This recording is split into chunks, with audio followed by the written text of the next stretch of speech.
The hot spring trip was suggested by my husband, and it was supposed to be a delightful getaway just for the two of us. However, without telling me, he invited our son and his wife, with whom I have a strained relationship. When we arrived at the hotel, my son's wife bluntly said, "If you dislike being with Mike and me so much, why don't you sleep in the parking lot or somewhere around there?" Her mocking words, combined with my husband and son's failure to intervene, pushed me to my breaking point. "Fine, do as you please. I'll be sleeping outside then." "Bye," I retorted and got into the rental car parked in the hotel lot, heading out for a night stroll to clear my mind. As I wandered the streets until dawn, I heard the sirens of ambulances and fire engines. When I turned my phone back on, I found an incredible number of missed calls from my husband and son. "What the hell are you doing? How many times do you think we called and texted you?" my husband demanded when I answered. He and my son were frantic, explaining that a careless smoking incident had caused a fire scare at the hotel. I was utterly appalled by their lack of apology, so I gave my husband one last chance. "Hey, which is more important to you? Mike and his wife or me?" "What? What's with that all of a sudden? Is this the time to be asking that? Just come back already," he replied. "I see, that's fine. Well, Mike is your child with that woman anyway, and it seems like I'm no longer in your eyes." Hearing these words, my husband and son were perplexed on the other end of the phone. That's when I decided to spill a secret, a hidden truth we had been carrying within our marriage. My name is Elizabeth, 46 years old, and this year marks the 20th anniversary of my marriage to James. We both work for a hobby manufacturer company, with James in sales and me in accounting, just as we have since our marriage. We were blessed with a son, Mike, who has become a delightful part of our lives by marrying Jennifer, a girl he met at university. To outsiders, we might appear to be a normal, happy family, but in reality, we are facing a certain issue. One day, as I was preparing dinner after returning home, I noticed James researching something on the computer. Curious, I peered over and saw beautiful resorts and hot springs displayed on the screen. I couldn't help but lean in closer with excitement. James turned to me and said, "Actually, I've been thinking about planning a trip soon." "A trip? That sounds wonderful." I couldn't contain my excitement and raised my voice. "See, we've both been busy working and haven't had much chance for this kind of thing. Don't you think it's about time we let loose a bit?" "Yes, I've been feeling the same way," he replied. Fortunately, outside of our busy seasons, we both have flexible schedules that allow for time off. Just thinking about the trip made me giddy with excitement, something that hadn't happened in years. Though James initially helped with household chores after our marriage, he eventually stopped, citing work as the reason, leaving me to handle most of it. This trip, suggested by James himself, was a much-needed break from the accumulated fatigue and stress, more than anything. I was happy when my husband, who usually only showed interest in his work and rarely conversed with me, suggested we go on a trip together. "The trip is a great idea," I said, "but there's something I've been hesitant to talk to you about." "Hesitant about what? What is it?" he asked. "You know what I'm talking about. It's about Mike and Jennifer." Hearing our son and daughter-in-law's names made my expression darken. Since advancing to junior high, Mike had grown distant and cold towards me, his mother. Ignoring my attempts to talk, he would lock himself in his room or go out, and on the rare occasions he did respond, it was with a dismissive, "It's nothing," or "Leave me alone." At times he was outright rude, demanding, "Hurry up with the food," or "Give me some pocket money." There were even instances when I was locked out of the house, not just by the door but by a chain gate. Initially, I dismissed it as a phase of rebellion, but when his harsh words and actions persisted, I grew concerned and consulted James several times. However, James brushed it off, saying, "Isn't that just a phase of rebellion? Or maybe just adolescence? You should understand that and deal with him properly as a mother," showing little concern for the matter. I tried to reach out to Mike, but his attitude remained unchanged. After advancing to high school, he moved into a dorm and continued living in one during university, hardly ever returning home. Even after marrying Jennifer, I wasn't invited to their wedding, and my letters of congratulations went unanswered. When Mike brought his wife Jennifer home, I immediately sensed a mismatch. Her brightly dyed hair, heavy makeup, and flamboyant attire made her appear quite flashy, even for her age. In front of James and Mike, Jennifer behaved normally. But the moment we were alone, she stared at me, then glared and said, "I wondered what kind of woman the mother of Mike would be, only to find out she's this plain. No wonder Mike detests you." Her derogatory words and expression cut deep. I thought Jennifer was indeed a perfect match for Mike. Interestingly, they didn't have any children and seemed to live a carefree life, despite their apparent dislike for me, much like Mike's. From the day they were introduced, they began to frequent our house often, usually with Mike in tow. When they visited, Mike and Jennifer would lounge around, hurling insults at me, and even stay for dinner. I was left to prepare and clean up the meals alone while they arrogantly demanded more drinks and snacks, leaving me no peace. I rarely joined their conversations, but Jennifer once condescendingly said, "Elizabeth, why do you even work after getting married? Spending hours surrounded by old men making toys?" I couldn't do that. Jennifer, being supported by Mike, doesn't work herself, and given her habit of skipping work, likely wouldn't last long in any job. Hearing her gleefully talk about skipping past jobs, I sighed inwardly. Unable to tolerate Mike and Jennifer's selfish and tyrannical behavior any longer, I once again sought advice from James. However, he simply said, "Mike is still as rebellious as ever, but Jennifer isn't that bad, right?" Feeling miserable, I replied, "But I'm being treated like a maid by Jennifer." I had my job too, and my body couldn't handle the stress any longer. Despite my concerns, James would just play dumb and brush it off, claiming he didn't know what to do. Eventually, the visits from Mike and Jennifer stopped. Whether they no longer wanted to see me or had other obligations such as work or finances, the reason was unclear, but their absence from our home was certain. Still, it seemed James continued to meet with them. Sometimes I could smell their perfume and cigarette smoke on him when he came home. As an asthmatic, cigarette smoke was particularly harmful to me, so I had asked Mike and Jennifer to refrain from smoking inside the house during their visits. Even with our strained relationship, I found relief in not having to endure their unpleasant behavior. I was determined to ensure they wouldn't interfere with our hot spring trip, and I worked hard to convince James of this. Relieved when he agreed, I looked forward to our trip to Hawaii. I pored over the guidebook daily, bought new clothes, and eagerly anticipated the vacation. However, the intrusion began on the very first day. As we arrived at the airport security check for our Hawaii-bound flight, pulling our suitcases and preparing to pass through the ticket gates, I was stunned to hear familiar voices. I turned around to see Mike and Jennifer standing there. "What? Why are you here?" I asked in disbelief. "Didn't Dad tell you? We decided to come along to Hawaii," Mike replied. I was dumbfounded and glared at James. "Mike and Jennifer have always dreamed of going to Hawaii," he said. "I'll handle them, so please let's go together." I was astounded. Despite all my efforts, including working hard and dieting for this trip, James still prioritized Mike and Jennifer. My plan seemed ruined, and I decided there was no point in going to Hawaii with such unpleasant feelings. As I was about to turn back, Mike and Jennifer stopped me. "For the past 11 years, I've wanted to reconcile with you, Mom, but I couldn't bring myself to be honest about it," Mike said. "I know my behavior wasn't right, and I realize now that I've been awkward and unfair. I want to get along with you, Elizabeth, and I don't want to strain our relationship any further." I was taken aback. It was the first time Mike had shown such humility, and Jennifer seemed eager to avoid appearing as the villain. Reluctantly, I agreed to go to Hawaii with the four of us.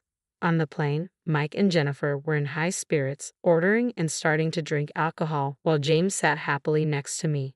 Despite their upbeat mood, I felt an odd sense of unease and tried to distract myself by gazing at the scenery outside the window. Upon arriving in Hawaii and renting a car, we started our trip based on the plan James had revised on the plane. However, it wasn't long before Mike and Jennifer began to ignore my presence, speaking only to James. At water-based attractions like Sea Life Park and Waikiki Beach, they would intentionally trip me, making me fall and get soaked. At lunch, they pushed their leftovers onto me, among other forms of harassment.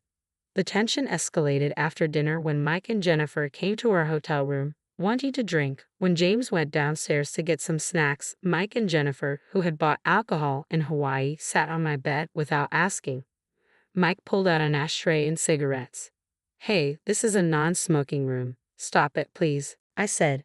"It's fine if we ventilate," Mike replied with an annoyed look, and Jennifer began to light a cigarette as well. Reaching my limit, I shouted, "Enough. Stop smoking in a non-smoking room. You'll get us thrown out if you don't follow the hotel's rules." "What's with you all of a sudden?" Mike retorted. "I told you before that I have asthma and can't handle cigarette smoke." Please follow the hotel's rules, I said, struggling to keep my composure. Your serious motherly attitude has always been so irritating, Jennifer snapped. Smoking in a non-smoking room is the height of rudeness. God, you're so annoying. What's wrong with having fun on a trip? If you hate smoke so much, why don't you sleep in the parking lot or somewhere else? My head went blank from their words. Just then, James returned from his errand. Hey, it's loud even in the hallway. What's with all the shouting? I can't stand being with these two for another second, I said. They're trying to smoke in a non-smoking room, and why did you bring them along despite me saying no? This is unbelievable, I said, my pent-up emotions overflowing with tears. Mike and Jennifer looked down at me, smirking. You're just annoying, acting all high and mighty, Mike said with a smirk. You're no fun, not even drinking a single sip of alcohol. I felt something snap inside me. Fine, I get it. I'd rather sleep outside than stay here. Bye. Hey, Elizabeth, James began, but I quickly gathered my valuables and phone and stormed out of the room. James tried to stop me by grabbing my arm, but I shook him off. Leave me alone. I want to be alone, I said, my voice trembling. I hurried out of the hotel and made my way to the parking lot. There was no sign of James following me. I got into the rental car and drove around Hawaii at night, trying to clear my head. Despite my suspicions, Mike and Jennifer hadn't changed their attitude towards me, and James was no better. Despite my desperate pleas, he had brought Mike and Jennifer along without my consent. It seemed impossible to continue any semblance of a family relationship after this trip, especially with the secret about James and Mike that I had kept hidden. The more I thought about it, the more anger and sadness overwhelmed me, so I kept driving to calm myself down. As I drove through Hawaii's beautiful night scenery, my heated mind gradually cooled. After a while, tiredness set in, so I parked the rental car in a coastal park and decided to rest inside. I thought I heard sirens in the distance, but I was too exhausted to care and quickly fell asleep. When I woke up, dawn had broken, and the sparkling sea greeted me with its beauty. Soothing my spirits, I had breakfast at a seaside diner and then remembered to check my phone. I had turned it off before driving because I didn't want to hear from James or see his texts. Now, calm, I turned on my phone and was shocked by the number of missed calls and texts starting from around 11 o'clock last night. There were at least 30 or 40 of them. Just then, a call from James came in. What the hell are you doing? Do you know how many times we've tried to reach you? I've called and texted you. James's voice was a mix of anger and distress. What do you mean? I just had breakfast at a seaside diner, I replied, confused. While we're in deep trouble, you're casually having breakfast. Mike's voice came through, irritated. What trouble are you talking about? It's exactly as it sounds, James said. After you left, we had a little party with cigarettes, alcohol, and snacks. Before we knew it, we fell asleep, and when we woke up, the room was filled with smoke. A fire? I asked, horrified. Yes, James confirmed. The cause was Mike and Jennifer's cigarettes not being fully extinguished. Thankfully, it was just a small fire, but the fire trucks arrived in droves, and everyone in the hotel had to evacuate. Now we're being blamed for it. Jennifer suffered a minor burn and was taken to the hospital. Mike and I have to go to the police for questioning and apologize to the hotel staff. I see now, the sirens I heard last night must have been for that, I said, stunned by the extent of their carelessness.